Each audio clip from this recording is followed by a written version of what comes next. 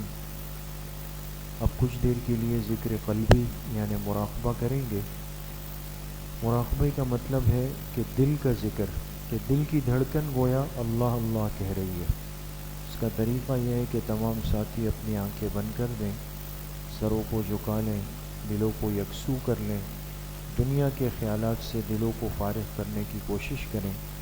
دل میں تصور کریں کہ اللہ کی بارگاہ سے انوارات، فیوزات، تجلیات اتر رہے ہیں اور میرے دل میں سما رہے ہیں، جس کی برکت سے میرے دل سے گناہوں کا میل، کچیل، ظلمات، قدورات، گندگی سب کچھ نکل رہا ہے، اور میرے دل کی ہر دھڑکن کہہ رہی ہے اللہ اللہ اللہ۔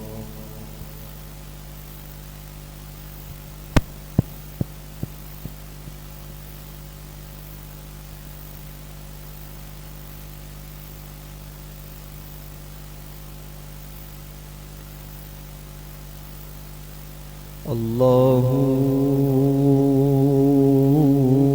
اللہ اللہ اللہ اللہ اللہ۔ میں بوقت سحر ایک چمن میں گیا، ٹہنیوں پہ کھلے پھول تھے جا بجا۔ میں بوقت سحر ایک چمن میں گیا، ٹہنیوں پہ کھلے پھول تھے جا بجا۔ گل کے پتے سے میں نے سنی یہ صدا، پڑھ رہے تھے وہ شبنم سے کر کے وضو۔ اللہ اللہ اللہ اللہ اللہ اللہ۔ پوچھا طور سے میں نے کہ اے با وفا، کس کی برق تجلی سے تو جل گیا۔ پوچھا طور سے میں نے کہ اے با وفا، کس کی برق تجلی سے تو جل گیا۔ بولا بتلاؤں کیا اس جلن کا مزہ، پھر اسی آگ کی ہے مجھے جستجو۔ اللہ اللہ اللہ اللہ اللہ اللہ۔ پوچھا بلبل سے میں نے کہ اے بتلا، کس کے رخسار گالوں پہ ہے تو فدا۔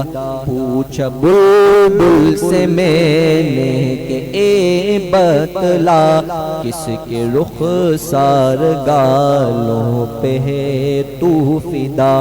کس کے غم میں ہے تیری یہ حالت تباہ، بولی آنکھوں سے اپنا بہا کے لہو۔ اللہ اللہ اللہ اللہ اللہ اللہ۔ یہ زمین جب نہ تھی، آسمان جب نہ تھا، کوئی یہاں جب نہ تھا، کوئی وہاں جب نہ تھا۔ یہ زمین جب نہ تھی، آسمان جب نہ تھا، کوئی یہاں جب نہ تھا، کوئی وہاں جب نہ تھا۔ پڑھ رہے تھے وہ سب مل کے یہ روبرو۔ اللہ اللہ اللہ اللہ اللہ اللہ اللہ اللہ اللہ اللہ تیرا خادم ہوں لیکن گناہ گار ہوں تو ہے بحر کرم میں شرمسار ہوں تیرا خادم ہوں لیکن گناہ گار ہوں تو ہے بحر کرم میں شرمسار ہوں میں شفاعت نبی کا طلبگار ہوں تو نے فرما دیا ہے کہ لا تقنطوا اللہ اللہ اللہ اللہ اللہ میں بوقت سحر ایک چمن میں گیا ٹہنیوں پہ کھلے پھول تھے جا بجا گل کے پتے سے میں نے سنی یہ صدا پڑھ رہے تھے وہ شبنم سے کر کے وضو اللہ اللہ اللہ اللہ اللہ اللہ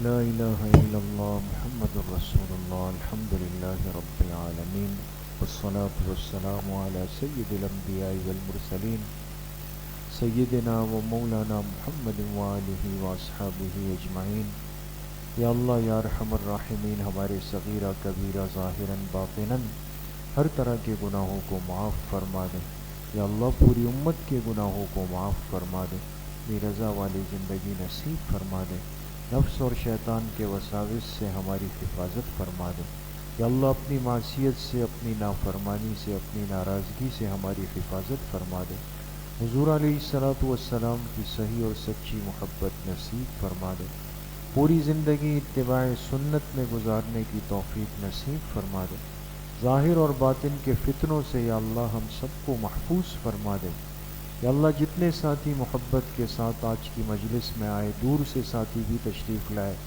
یا اللہ سب کے آنے کو قبول فرما دے یا اللہ ہم سب کو دنیا آخرت کی برکتیں وسعت راحت رحمتیں سعادتیں اپنی شان کے مطابق جھولیاں بھر بھر کے نصیب فرما دے یا اللہ برکتوں والی زندگی نصیب فرما دے اللہ ہم سب کے رزق میں ہمارے مال میں ہمارے گھروں میں ہماری اولاد میں یا اللہ ہمارے اعمال میں ہر چیز میں یا اللہ برکتیں نصیب فرما دے بے برکتی والی زندگی سے یا اللہ ہم سب کی حفاظت فرما دے پوری زندگی یا اللہ نیک ماحول میں مجلسوں سے جڑ کر مسجدوں سے جڑ کر دعوت کے حلقوں سے جڑ کر علماء سے جڑ کر زندگی گزارنے کی توفیق نصیب فرما دے یا اللہ جتنی دیر اپنی زبان سے دل سے آپ کا ذکر کیا ساری زندگی یا اللہ اس زبان کی نعمت کو اپنے ذکر سے معطر رکھنے کی توفیق نصیب فرما دے یا اللہ مسجد کے ساتھ تعلق جوڑ اور محبت نصیب فرما دے ہمارے آنے والے کراچی کے سالانہ اجتماع کو یا اللہ اپنی بارگاہ میں قبول فرما دے یا اللہ ہر جانب سے ہمارے اس اجتماع کی حفاظت فرما دے اس کی تمام ضروریات کو اپنے خزانہ غیب سے پورا فرما دے یا اللہ ہم سب کو اللہ کے راستے میں نکلنے کی اس کام کو لے کر چلنے کی پورے عالم کے اندر جانے کی توفیق نصیب فرما دے یا اللہ ہمارے طلبہ عزیز کو علم نافع کی دولت سے مالا مال فرما دے سب کو یا اللہ عالم بعمل بنا دے جتنے طلبہ عزیز اس سال اس مدرسے سے جتنے مدارس سے فارغ ہو رہے ہیں یا اللہ سب کو دین کے تمام شعبوں کی خدمت کے لیے قبول فرما دے ہماری اس مسجد کو یہاں چلنے والے سلسلوں کو اپنی بارگاہ میں اخلاص کی دولت کے ساتھ قبول فرما دے ہمارے والدین بالخصوص ہمارے مشفق اور مربی سرپرست حضرت مفتی صاحب رحمۃ اللہ علیہ ان کی قبروں کو یا اللہ جنت کا باغیچہ بنا دے ہمارے اساتذہ اکرام والدین دوست احباب رشتہ دار اس مسجد کے جتنے نمازی دنیا سے چلے گئے کل امت مسلمہ کے مرحومین کی یا اللہ کامل و مکمل مغفرت فرما دے، تمام بیماروں کو شفاء کامل عاجل نصیب فرما دے، قبلہ اول کے مسلمانوں کی مدد و نصرت فرما دے، مسجد اقصیٰ کو یا اللہ آزادی کی نعمت نصیب فرما دے، یا اللہ ہم سب کو حرمین الشریفین کی حاضری، وہاں کا دیدار آداب کے ساتھ بار بار نصیب فرما دے، اللہ ہر سال نصیب فرما دے، عمرے اور حج بیت اللہ کی سعادت جن احباب نے ابھی تک نہیں کی، ہر ایک کے دل میں طلب ہے یا اللہ غیب کے خزانوں سے ان کے لیے ہم سب کے لیے آسانیاں پیدا فرما دے، یا اللہ آخرت کی بھرپور تیاری کی توفیق نصیب فرما دے، مرنے سے پہلے مرنے کی بھرپور تیاری کی توفیق نصیب فرما دے، قبر کی اس اندھیری رات کے آنے سے پہلے یا اللہ وہاں کی استعداد ہمارے اندر پیدا فرما دے، یا اللہ جب قیامت کے دن آپ کے سامنے حاضری ہو اپنے عرش کا سایہ نصیب فرما دے، یا اللہ حساب کتاب کی سختی سے، حساب کتاب کے معاملے سے ہم سب کی، ہمارے والدین کی، بڑوں کی، چھوٹوں کی یا اللہ حفاظت فرما دے، یا اللہ تیرے رحمت کے خزانوں میں کمی نہیں، تیرے حکم کی دیر ہوگی یا اللہ ہم جنت میں چلے جائیں گے، ہم آپ سے سوال کرتے ہیں یا اللہ بلا حساب و کتاب جنت الفردوس اپنے فضل و کرم سے نصیب فرما دے، حضور علیہ الصلاۃ والسلام کی شفاعت نصیب فرما دے، ہم سب کا خاتمہ بالایمان و بالخیر نصیب فرما دے، ہماری دعاؤں کو اپنے فضل و کرم سے، فضل و رحمت سے اپنی بارگاہ میں قبول و منظور فرما دے، وصلی اللہ وسلم علی نبینا محمد وآلہ وصحبہ اجمعین برحمتہ۔ السلام علیکم۔